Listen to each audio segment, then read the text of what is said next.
Hey guys, so I've tried to film this video like actually about 10 times now, and because of the wind and other reasons it just keeps going horribly wrong.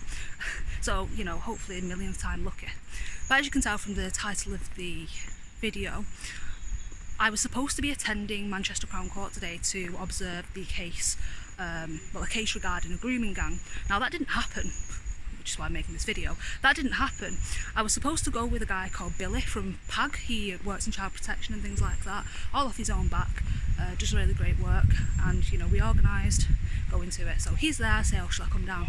He says, don't bother coming. I say, oh right, what's happened? And he says, well, the problem is, we've just tried to get into the court and the public are actually barred from going into the court. He said there's 4 police officers on the door. They won't let anybody in. The gallery, which is where the public sit, is full of the defendants' family, and there's only one GB News reporter that's being allowed in there. So I think, look, this is just getting absolutely ridiculous, because as far as I know, there was no orders made on this case that means that the public weren't allowed to go into it. And this is the second time in a few months this has happened now. So I went to the case of a man called Raza Kazmi in Tameside a few months ago. They wouldn't let the public in. I tried to go in, they wouldn't let me in, obviously part of the public. But when I said that I said, oh, I'm trained to be a lawyer, look, I need to observe cases, they were like, oh, have you got ID? So if I would have had the ID, they would have let me in. But as it happens, I didn't have the ID. The same for this case. I imagine if I would have had some form of ID, they probably would have let me in.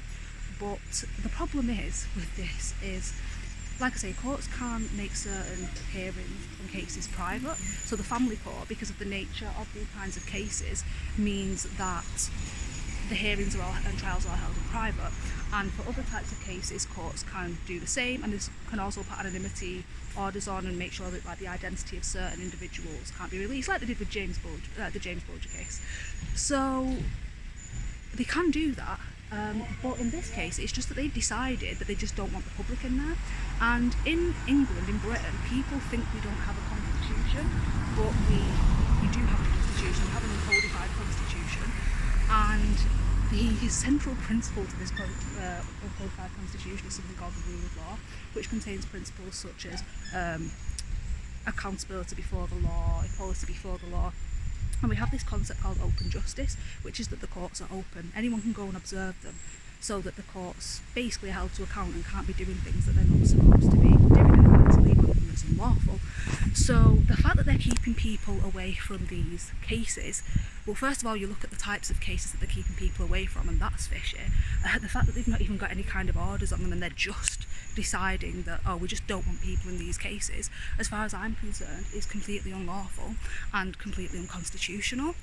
And yeah, like I say, because of the nature of these cases, it really just seems very fishy.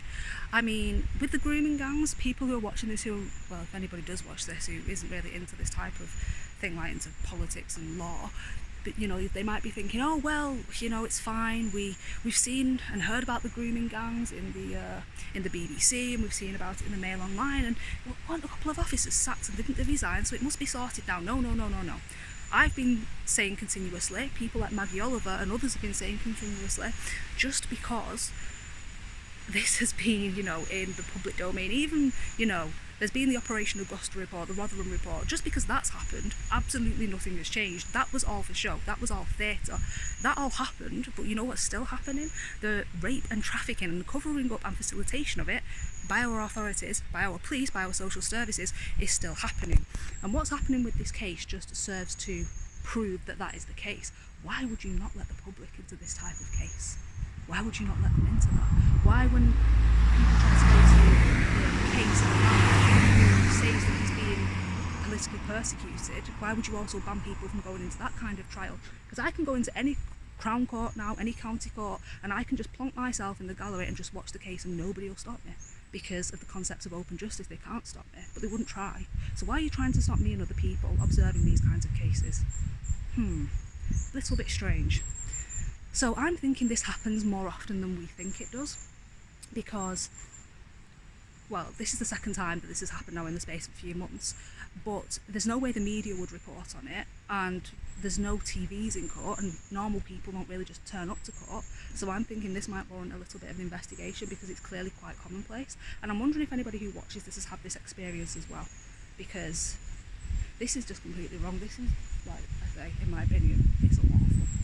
So I just wanted to make this video to make people aware of the fact that this is happening, and for no other reason really. It's literally just notice that, hey, these kinds of cases are going on, these interesting, controversial, politically sensitive cases are happening, and we're not being allowed to observe them. We're going against our own constitution.